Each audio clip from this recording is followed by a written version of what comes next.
সম্মানিত হাজিরিন, ফাসাব্বিহ বিহামদি রাব্বিকা ওয়াস্তাগফিরহু।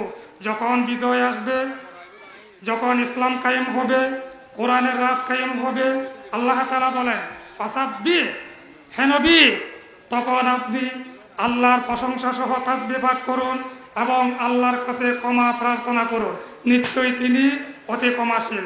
সংগ্রামী ভাইয়েরা, আজকের আমাদের শিক্ষা হচ্ছে বিজয়ের পর 3টি কর্মসূচি।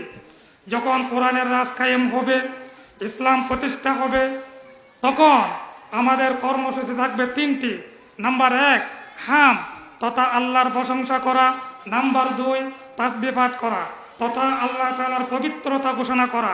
নাম্বার 3 ক্ষমা প্রার্থনা করা তথা ইস্তিগফার করা। সম্মানিত সংগ্রামী ভাইয়েরা, সময় স্বল্পতার কারণে আজকে যতটুকু আপনাদের সামনে দার্স পেশ করলাম, যদি ভুল ত্রুটি হয়ে থাকে আপনারা দয়া করে মেহেরবানি করে ক্ষমা করে দিবেন। ওয়া মা তৌফিক ইল্লা বিল্লাহ। আসসালামু আলাইকুম ওয়া রাহমাতুল্লাহ।